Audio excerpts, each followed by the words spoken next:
This time again about Czech grammar. Have you seen our recently published video about Czech grammatical gender? Because if you haven't seen it yet, I strongly recommend you check it out. I'm adding the link here. Before you start watching today's video about the fourth case or accusative, because without the video, without the basics in the Czech gender, you are gonna get lost. So please first check that super long video explaining a lot about the Czech grammatical genders and the different endings of the Czech nouns, and after that come back here and let's learn how to make the fourth case today. So the fourth case, what is it good for? Fourth case is the case that we need to use with the direct object in a sentence. And it can be used with a variety of very basic and important verbs like I need something, I want something, I'm drinking something, eating something, I'm reading something, I have something. All these verbs require a direct object, and direct object in the Czech language is expressed by the fourth case. So today let's first have a look at how the different genders form the fourth case. Rule number 1, and you're gonna like this rule. The neuter nouns, no matter what ending they have, if it's o, e, je or I, in the fourth case are gonna stay the same. There is absolutely no change. So if we have the word sea, moře, moře, then in the fourth case it's also gonna be moře. If we have the word pero, a pen, pero, then in the fourth case it's gonna be completely the same. So neutral nouns, you don't need to worry. Pivo, for example, is another neutral word, just stays the same. I want a beer. Dám si pivo. Dám si pivo. You don't have to change anything. So this is my favorite for the fourth case, the neuter words. Rule number 2. Inanimate objects ending in a consonant in the fourth case are gonna stay the same, just like the neuter words.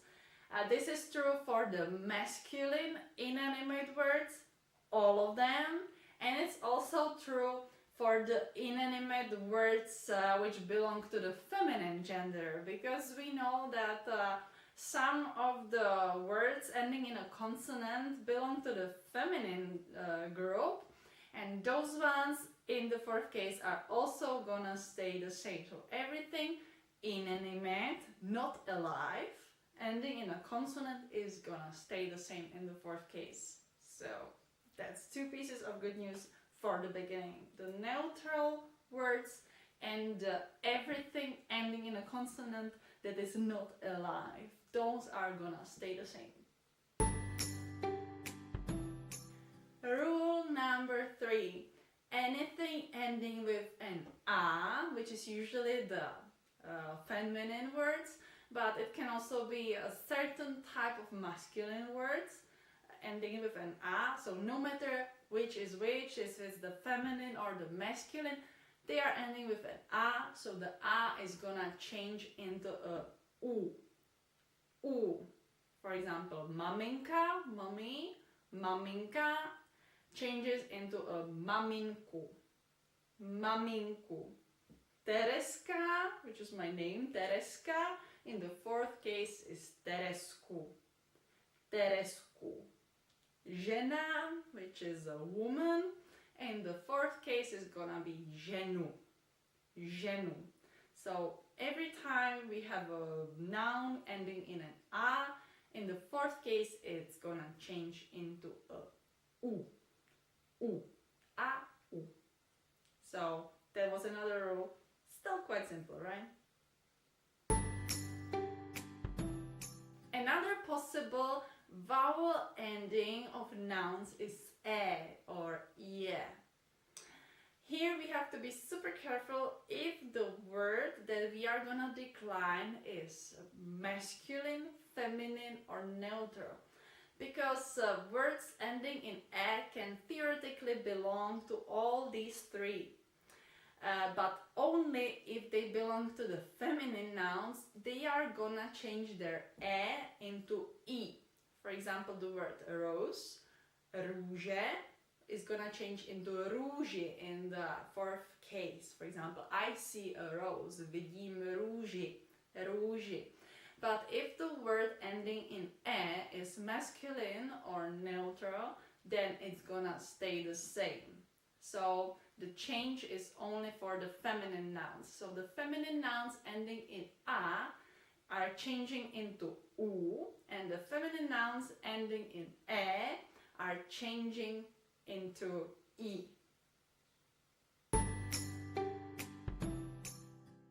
Okay, and the last rule, the last group we haven't covered yet, is the masculine animate words. Masculine animate, which means people or animals that belong to the masculine gender.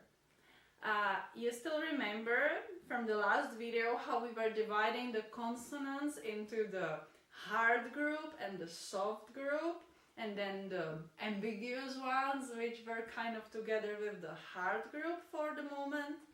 So now we have to take out that knowledge from our brain, because we are gonna need it now. So the masculine animate nouns, which end in a hard consonant or in most of the ambiguous consonants, in the fourth case are gonna add "a" at the end. The pattern is called pan, like a mister, and in the fourth case it's gonna be pana. So they are adding an "a" at the end. And the second group, the one ending in soft consonants, like those ž, š, č, r, c, y, remember? Those are not gonna be adding "a", but "e" at the end. For example, muž, it ends with a háček, right? It will be muže in the fourth case, muže. And also the words with S and L especially belong to this group, even though L is kind of ambiguous, but in this case it goes together with the soft ones. So for example, král is the king, and in the fourth case it's gonna be krále, just as muže. So the hard consonants will be ending in "a" in the fourth case, and the soft consonants will be ending in "e" in the fourth case, in the masculine animate nouns. And well, that's it. That was the last rule. So the fourth case, we already know how to create it. The fourth case is actually my favorite case. It's the easiest to understand it, and it's probably also the most useful one, because as I have mentioned before, it can be used with lots of very common and frequent verbs. And that's what we are gonna have a look at next time. We are gonna have a look at the usage of the fourth case, at the verbs that we can combine it with, and I can promise you that after the next lesson we are already gonna be able to create lots of different Czech sentences and meanings. So stay tuned, wait for the next video. I'm gonna try to make it as soon as possible. And until then, learn Czech and follow our Facebook page, our Instagram or whatever, and well, I will see you soon with another chapter of the Fun with Czech video course.